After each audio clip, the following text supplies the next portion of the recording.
Buenos días con todos los que nos están escuchando. Hoy día tengo una invitada muy especial. Quiero comentarles que es psicóloga de grado. También ha hecho especialidades en psicología jurídica, ha hecho el máster general sanitario y la última formación que tiene es sobre sexología clínica y terapia de pareja. Así que estoy muy contento de que esté aquí, mi primera invitada en este proyecto de podcast. Tiene 11 años de experiencia, muy bien puestos, y actualmente también está dando mucha información valiosa en redes sociales, en Instagram, en su cuenta Sexo Orientado sobre educación sexual integral desde la etapa infanto-juvenil. Además de dos publicaciones también importantes que ha hecho, dos guías didácticas para un proyecto relacionado a patín y también a masculinidades en un proyecto del centro sanitario, ¿cierto, Alba? Cuéntanos un poco de esto y bueno, si Cierto. quieres presentarte también Muchas menos brevemente. menuda presentación. Yo creo que me va a presentar también. Perfecto. Sí, bueno, llevo una trayectoria desde hace 11 años, más o menos, y empecé con la psicología y de la psicología pues me ha llevado al mundo de la sexología. Me encanta y me apasiona y creo que es un mundo que en la sexología más dedicada a los niños, es decir, la sexualidad infantil, no está nada divulgada, no se sabe, no hay contenido científico y riguroso hacia la población.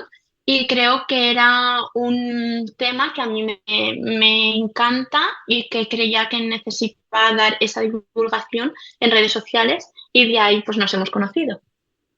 Sí, sí, sí, la verdad, y te agradezco mucho por apostar por esta iniciativa y encantado de poder hablar contigo, sobre todo en este primer tema que nos lleva esta mañana, que es la vida sexual Ujú, según las edades de cada menor, ¿no? Hablando, por ejemplo, de menores entre 6 a 12 años.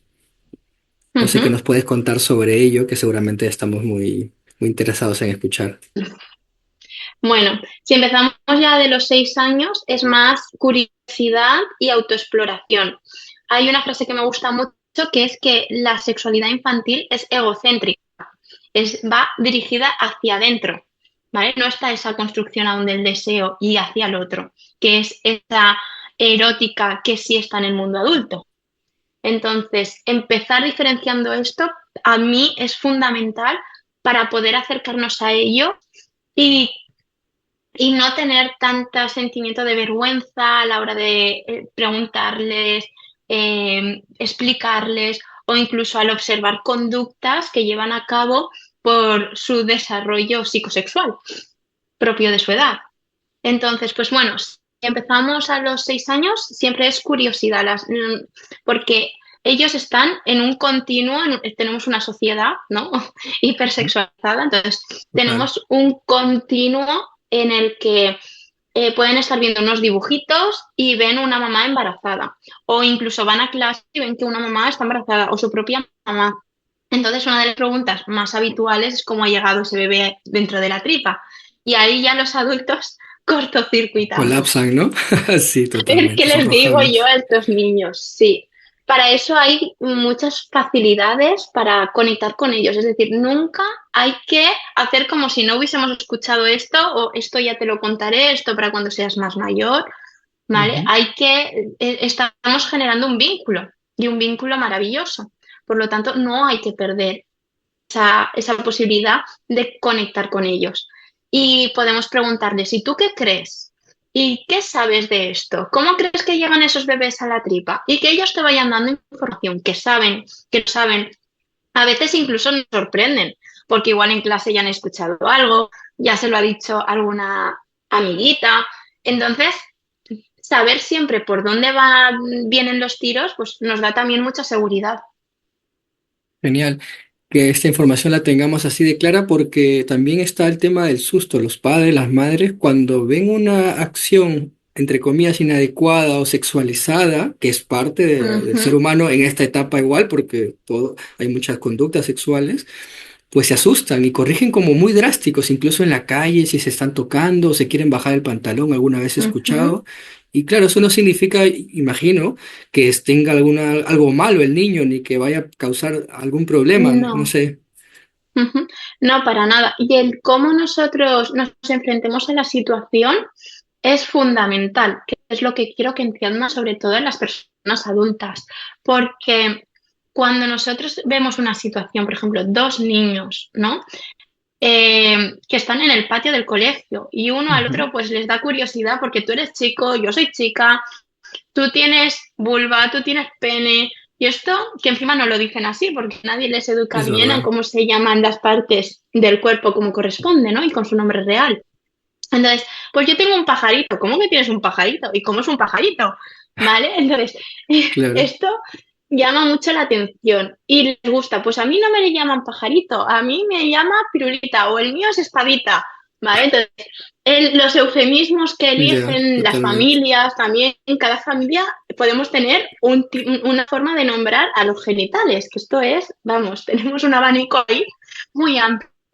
Y entonces esto a los niños les llama mucho la atención, porque tú llamas a la mano y ya está. Pero como encima Ujú. le llamamos con muchos eufemismos. Luego también está el tema de que no las llevamos tapadas, ¿no? Porque son partes íntimas, van tapadas, entonces no se ven a simple vista y, jolín, todo lo que no se ve a simple vista genera más curiosidad. Y más si de esto en casa no se habla. Aún voy a tener más curiosidad por saber qué tienen los demás, ¿no? O si yo no puedo ver a mi mamá, a mi papá, que eso luego ya veremos. Es si yo veo a dos niños, ¿no? Que está uno pues explorando al otro, observando, son conductas totalmente propias de su desarrollo psicosexual. Y nuestra forma de no sé, de presentarnos, ¿no? Cuando están ellos, por ejemplo, llevando esa conducta, la forma de cómo nosotros actuemos va a ser fundamental, porque el- a la hora de chillarles, gritarles, ¿vale? Que sientan que realmente lo que están haciendo, bueno, ¿os da curiosidad? Pues vamos a ver, ¿y por qué os da curiosidad? Podemos coger un libro, mira, vuestras partes íntimas no se tienen que enseñar, son privadas, son más delicadas, podemos hacernos daño, ¿vale? Entonces, por eso van tapadas. Pero si tenéis curiosidad, podemos mirar un libro, podemos coger, que a ellos les encanta, y más los libros con, ¿sabes? Pero que sean Es libros verdad. visibles donde hay una vulva, hay un pene.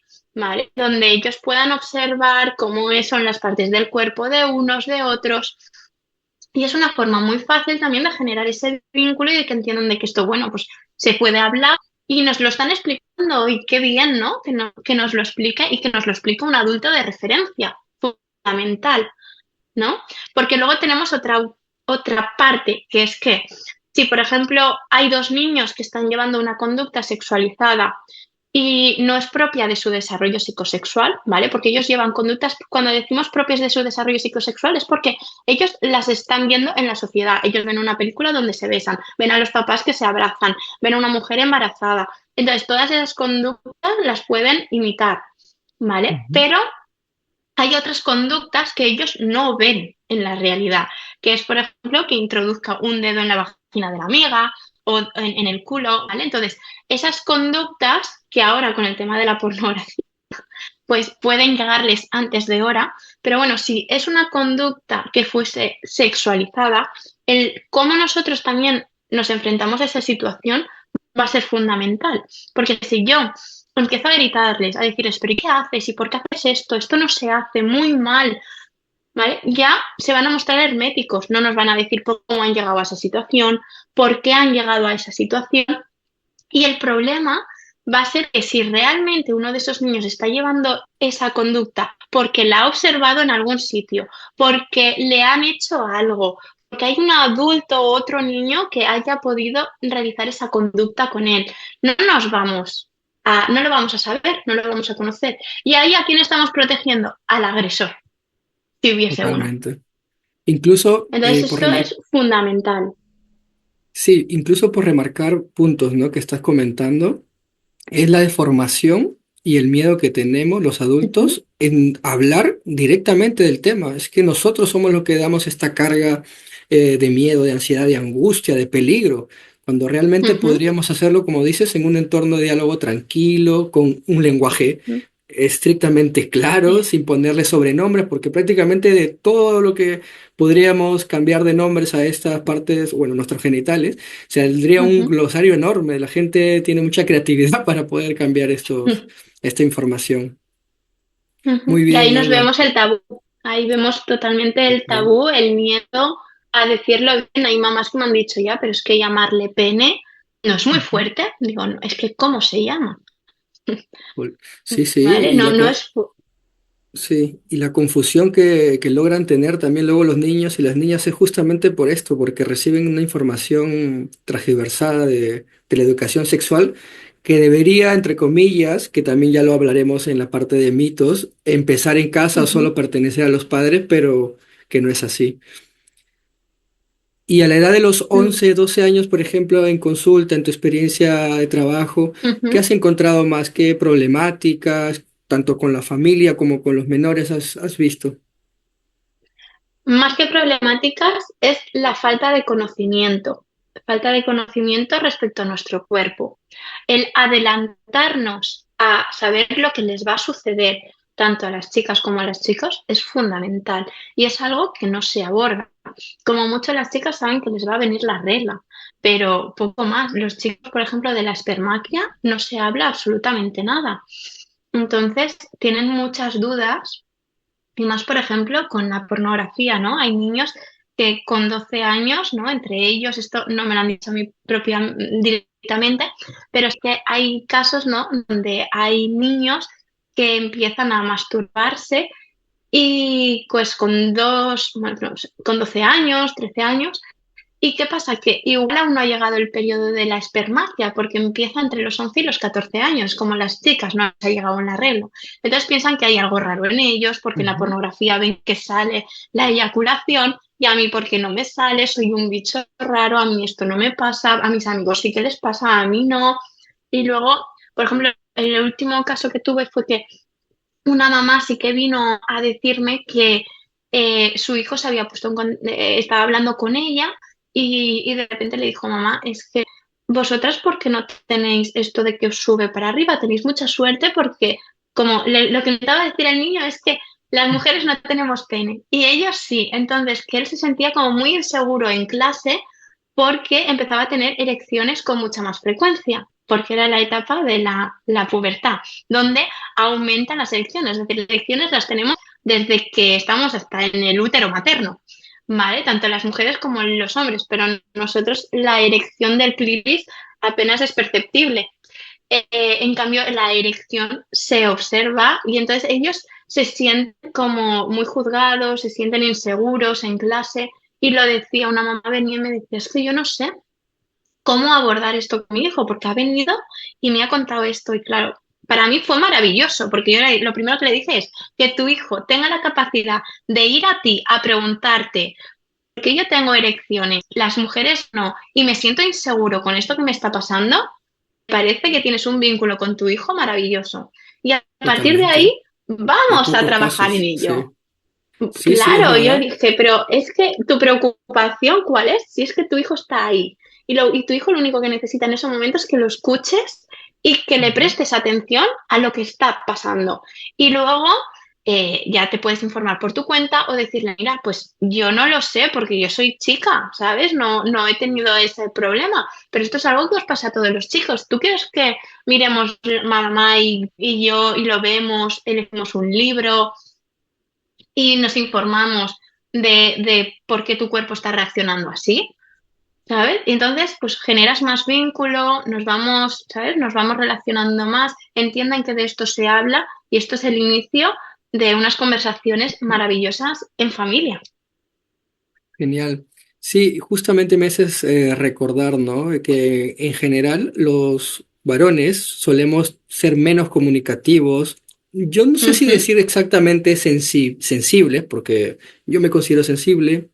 Hay muchos niños y adultos que conozco que son sensibles o más que la media, ajá. pero en temas de comunicación y ponerte al frente sobre lo que sientes es una exposición que no se trabaja y que culturalmente se obvia mucho o se deja simplemente sin importancia. Con las chicas parece que sí, las chicas tienen que hablar, tienen que comunicar, tienen que ser las sensibles, pero el hombre no. Si el hombre no muestra eso, pues no es un dato curioso que nos debe llamar la atención. Es algo que simplemente lo dejamos pasar. Ujú. Claro, aquí nos abarcamos en el mundo de los estereotipos. Aquí está la cultura y el contexto que arrasan, ¿no? Por donde vamos. Entonces, bueno, Sí. dime, Sí, dime. y otro punto es el tema de la curiosidad, cómo la confunden, porque el niño y el ser humano en general es muy Ujú, curioso y hay personas por su carácter y sus ideas propias que tienen una tendencia más hacia ese lado, incluso en el ámbito ujú, sexual. En lo que yo creo es que muchas mamás y papás no evalúan y no se sientan a conversar para conocer la intencionalidad, de dónde viene esa curiosidad o esa acción que han visualizado en ese momento. Lo primero que se hace es un acto de impulsividad. Me alarmo y corrijo drásticamente, ujú. ¿no? Es un mecanismo automático Sí. que ya tenemos los adultos. Es, sí, pero bueno, es nuestro mecanismo realmente, nuestro cerebro, ¿no? En situaciones de estrés, tú huyes, te enfrentas o te paralizas, ¿no? Claro. Y es como funciona nuestro sistema nervioso. Entonces, ¿qué sucede? Que cuando nosotros no sabemos de algo, nos genera inseguridad, nos genera miedos, nos genera frustración. Entonces, esto es lo que nos está pasando a los adultos a la hora de abordar esos temas con los adolescentes y con los niños. Pero es que además, cuando tú preguntas a la mayoría de adolescentes o jóvenes, te dicen que les hubiese gustado Ujú. tener mayor información, porque la información al final es poder.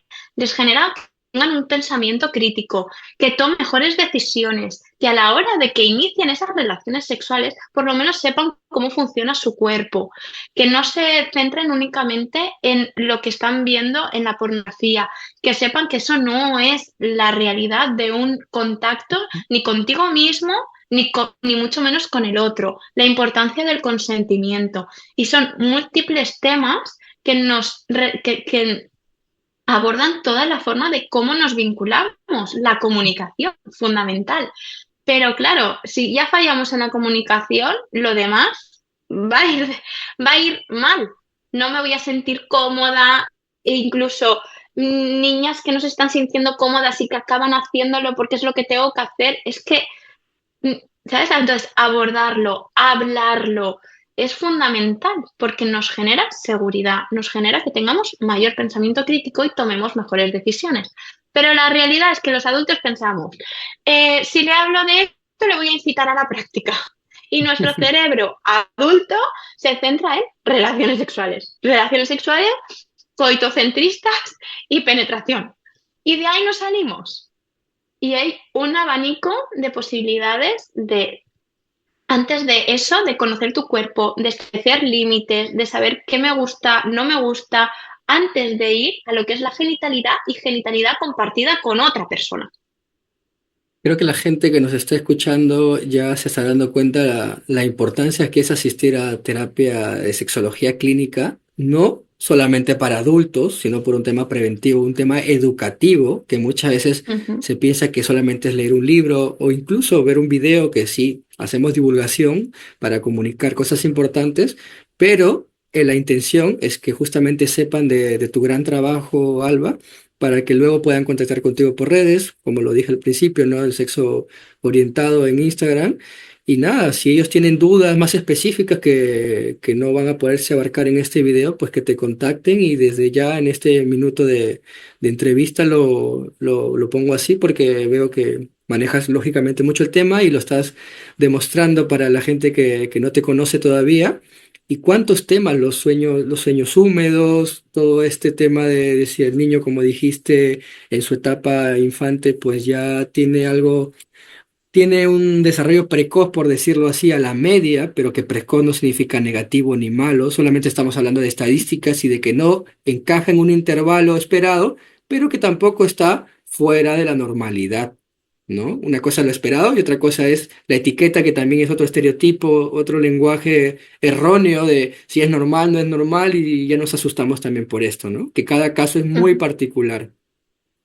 Y que estamos hablando del desarrollo de las personas y que no todo es A, B o C, sino que, y más con nuestro cuerpo, es que no sabemos muchísimas cosas de las que deberíamos saber para Ujú. conocernos bien a nosotros mismos. Incluso también se me ha ocurrido, bueno, y me ha hecho acordar las situaciones que, por ejemplo, los padres y las madres están muy preocupados por este tema, pero luego son Ujú, ellos los que en el día a día, por también un tema de vivienda, que el tema de vivienda a nivel social es otro temazo ujú, también para la educación sí. integral, es que se exponen, tal vez sin intencionalidad, pero por un tema de falta de conocimiento, y muchas veces los niños ven prácticas sexuales en casa o conversaciones altamente sexualizadas en Mm. el salón, en un momento que supuestamente el niño está jugando y no escucha, pero que realmente está captando toda la información, ¿no? Entonces, los padres Lo son escuchan los modelos todo. principales, claro. Claro, lo escuchan todo. Nosotros pensamos que los niños están en su mundo y que no entienden lo que decimos los adultos, pero es todo lo contrario. Es decir, los adultos tenemos muchas preocupaciones, tenemos muchas cosas en la cabeza, pero los niños no. Los niños están en un proceso de aprendizaje, de curiosidad, de exploración, en todas sus áreas del desarrollo. ¿Qué sucede? Que si yo estoy hablando de un tema, ellos van a poner y van a escuchar, porque no tienen otra preocupación en su cabeza. Entonces, les gusta, ¿vale? Que estén pendientes y les gusta saber qué dicen los padres, les gusta meterse en sus conversaciones. Entonces, bueno, y Totalmente. el tema de las relaciones sexuales, que es normal que los padres mantengan relaciones sexuales, eso lo podemos abordar en otro tema, es otro temazo, Sí, es son otro los temazos temazo, que salen. porque sí, porque es muy habitual y una vez lo puse en hice un reel y fue, vamos, que todo el mundo se veía Sí. identificado que en algún momento apareciese un niño, llorase, en el momento en el que tenemos ese momento íntimo, ¿no? Que eso, bueno, eso ya podríamos abordar mucho más de la etapa adulta, de cómo enfrentarnos a estas situaciones. Totalmente. Y para cerrar esta primera parte, también decir que tener cuidado mucho con la comparación. Si tenemos dos hijos, una hija o un hijo, y a Ujú. uno de los hijos no le estimula, no le causa alguna curiosidad, mayor por alguna cosa que se vea en casa, no significa que el otro va a responder adaptativamente igual. Que muchas veces decimos, No. pero cuando yo hablo y cuando mi otra hija o hijo ve esto, a él no le afecta, él está bien. Y a mi hijo sí está teniendo mayores problemas sobre este tema, ¿sabes? Entonces, solamente quería comentar esto para cerrar esta primera parte y bueno, seguir con el siguiente tema.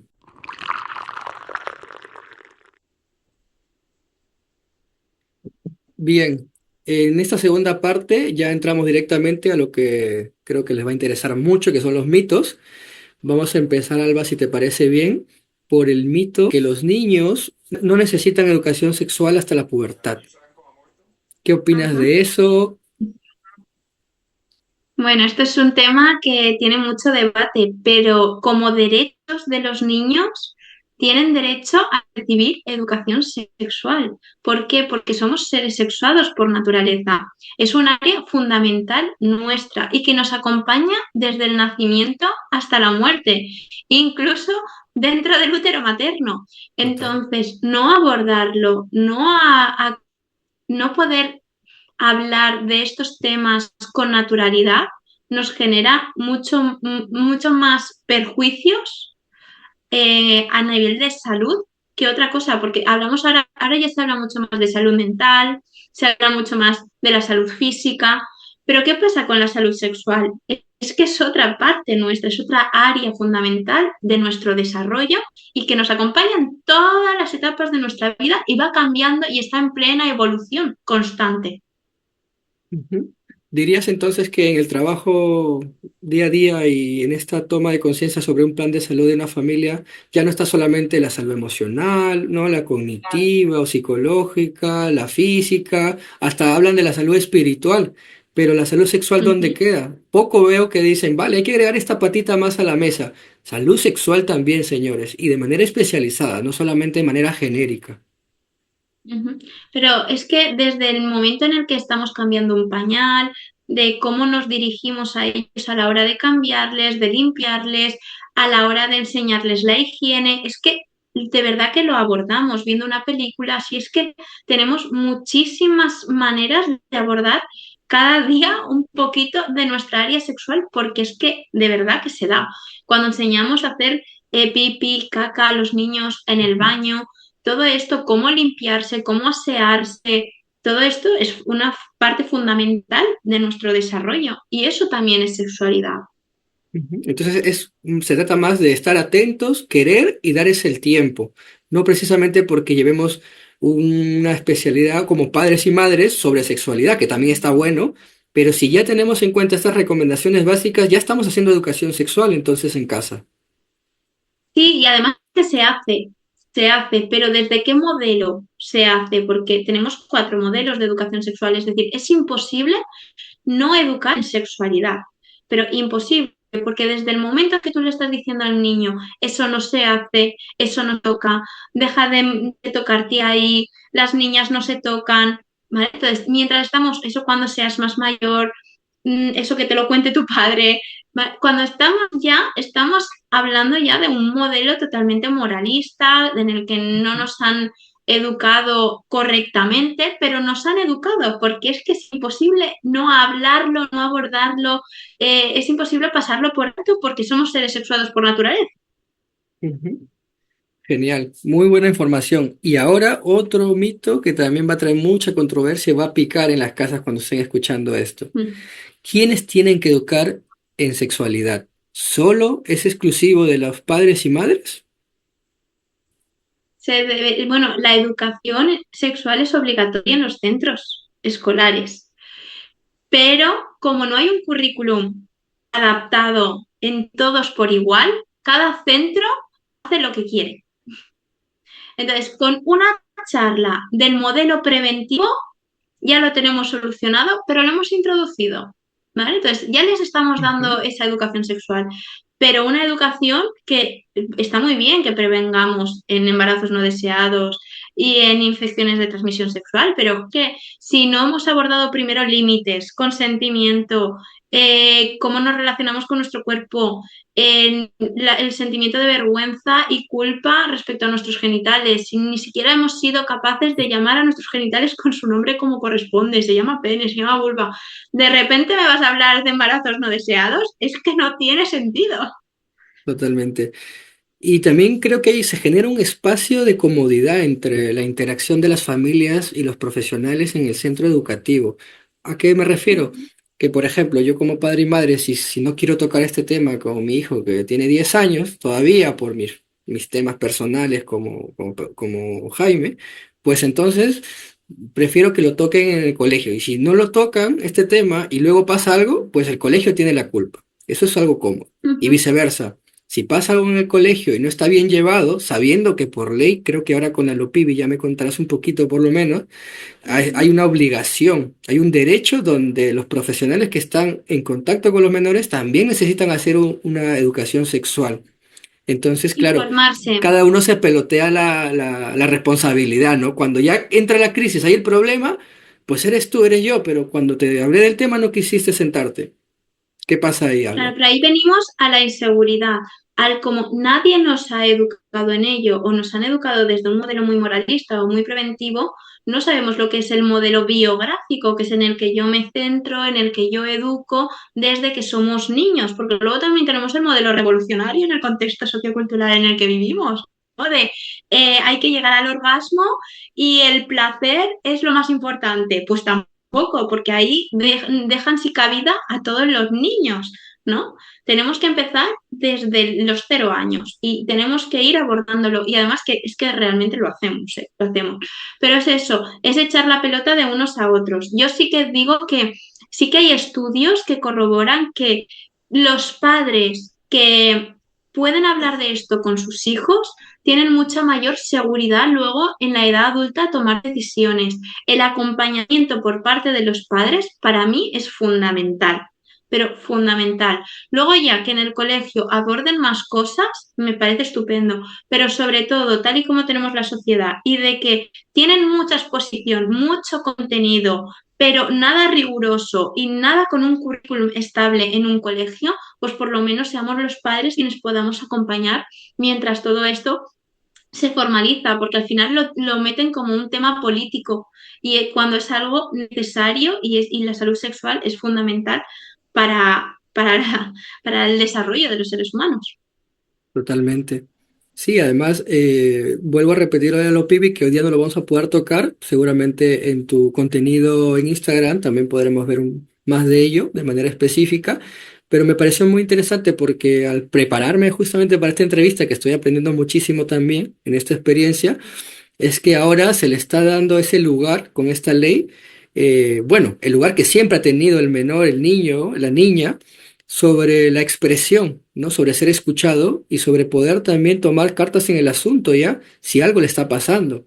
Y no depender de esta persona adulta, que a mí me parece genial porque los niños tienen que también aprender a defenderse. No están solos, lógicamente, hay un mundo adulto que tiene que protegerlo, pero hay muchas situaciones que no hay adultos responsables, adultos aliados, adultos que los ayuden, y son muchas veces los niños que toman esta iniciativa por sí mismos para su salud.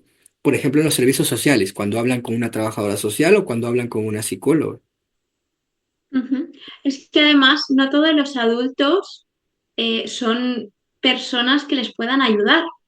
Entonces, hay adultos que también dañan a los niños, ¿vale? Hay muchísima violencia, hay mucho abuso también hacia los menores porque no se pueden defender. Entonces, para mí es fundamental que tengan la posibilidad de hablar con muchos adultos de referencia.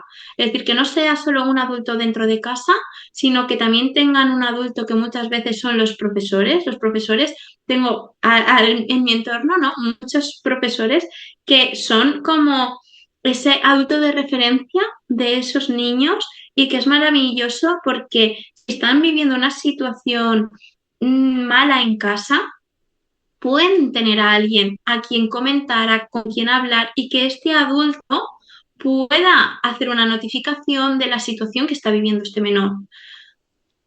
Entonces, Genial. para mí es fundamental que se aborde el tema y que se sepa cómo intervenir. Y creo que sí que tendría que estar mucho más formado todos los adultos para, sobre todo, poderles ayudar y que ante una situación donde hay un menor que esté en riesgo, saber cómo tener que intervenir, porque muchas veces quienes metemos la pata somos los adultos al no tener conocimiento y al no saber de algo tan necesario.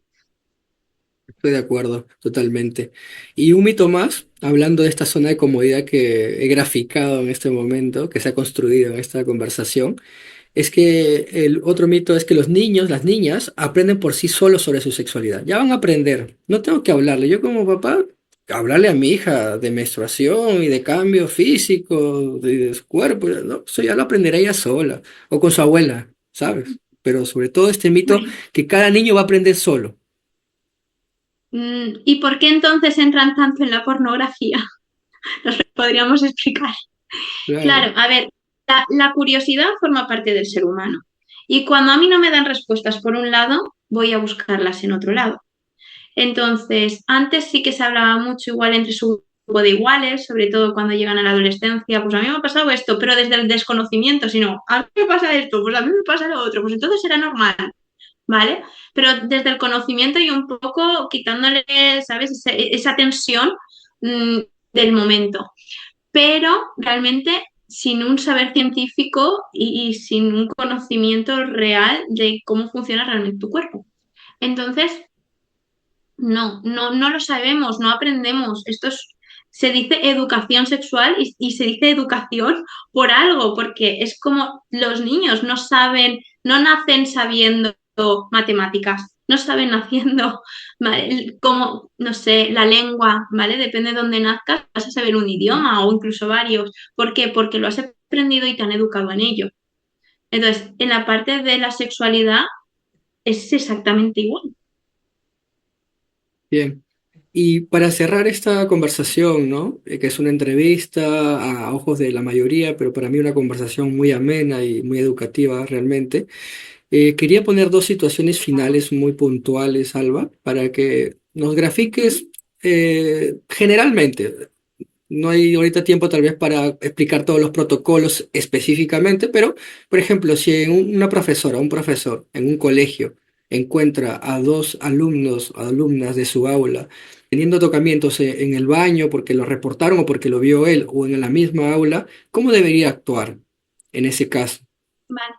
Lo primero es siempre con tranquilidad, ¿vale? Que esto yo sé que cuesta mucho porque nuestro cerebro primitivo lo primero que va a hacer es quiero huir y no he visto nada, me enfrento, chillo, grito o me paralizo, me quedo muerta y no sé qué hacer, ¿vale? Eso es nuestro cerebro más primitivo. ¿Pero por qué? Porque no sabemos cómo reaccionar, no nos han enseñado, no nos han educado. Entonces, sí que es verdad que tenemos que ver qué está pasando y qué ha sucedido y por qué esos niños están ahí, si son del mismo desarrollo psicosexual o hay una diferencia entre ellos del desarrollo psicosexual. Es decir, no es lo mismo dos niños, uno de 4 y una de 5 o 6, que un niño de 5 y otro de 10 en el baño, porque ya el desarrollo madurativo es diferente.